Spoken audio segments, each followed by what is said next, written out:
God. I need a minute to think about this.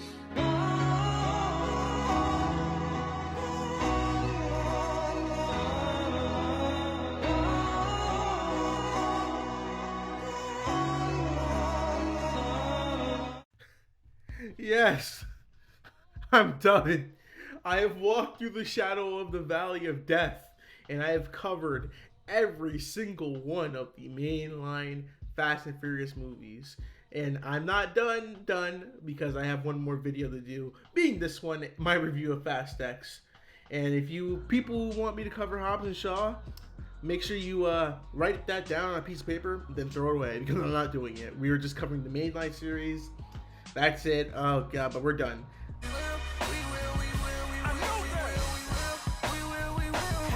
So here we are, the last Fast and Furious film in this retrospective series, and the last film till 2025.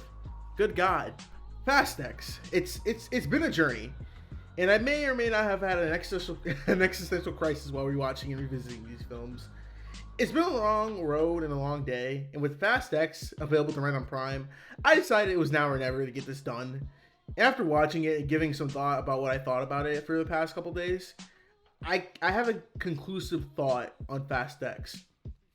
I can safely say that Fast X is one of the dumbest fun films of the year. That is both a good and bad thing. I can't really say a lot about the film that worked well for the most part. I guess I could say that, Jason Momoa was fun as Dante. He was literally carrying the entire film, playing this Joker type crazy character, and every time he's on screen it made me laugh. So Jason Momoa was a heavy bright spot. Like, can't wait to see more of these movies. The action sequences continue to flip the bird towards both physics and logic, but damn it, I was entertained. And the last thing I can give props to would be that the chemistry between the cast was much better than it was in Fast 9.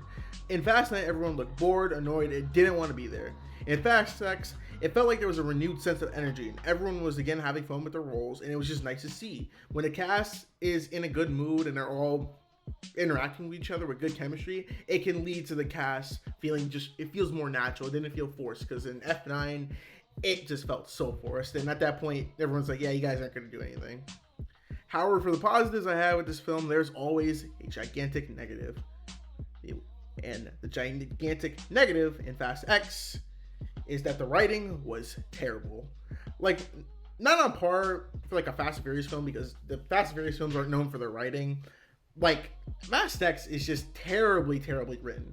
I'm guessing that's what happens when the original director quit due to creative differences with your main lead. So you end up with someone else's vision who's different from the original director's vision. So it leads to a very weird abomination, like a fusion dance between contrasting ideas where you want to take the film.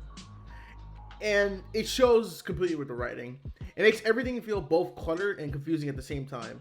We follow the crew in 4 different places and stories with the main goal of meeting back up.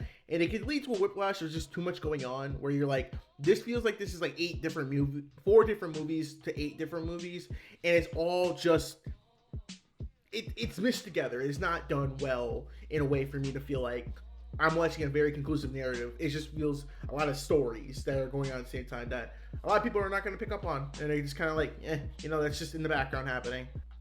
And it doesn't help that this movie ends on a freaking cliffhanger, which I'm not going to spoil. If you want to see the cliffhanger for Fast X, go see the movie if you want to. Trust me. It just makes it feel like we wasted our time watching this film knowing it wasn't going to be the conclusive ending. This is a part 1 of a part 3 finale. And considering we have to wait 2 more years for part 2 of Fast X, Fast 11, it's not making the journey satisfying at all. It's actually making me a little feel like I wasted $60.99 renting this movie, which I did, but Fast X was released on May 19, 2023 on a budget of $340 million. As of this review, it has grossed $786.7 million at the worldwide box office. Overall, my mind was broken after watching Fast X. While it's not a perfect film, it's the perfect turn off your brain and just watch the cars and Big Muscle Man talk about family. That's all I got. So I'm going to give Fast X a 5 out of 10. Stay tuned for later in the week where I'll be giving my ranking videos of Fast and Furious 1 up to X. So that's going to be fun. But let me know in the comments below, did you enjoy Fast X? And are you going to go see the 2 other parts that we have for this movie coming up soon? Until next time, I've been Mac from Mac Reviews. I'll see you all in the next video. Peace. This is fun! Hello!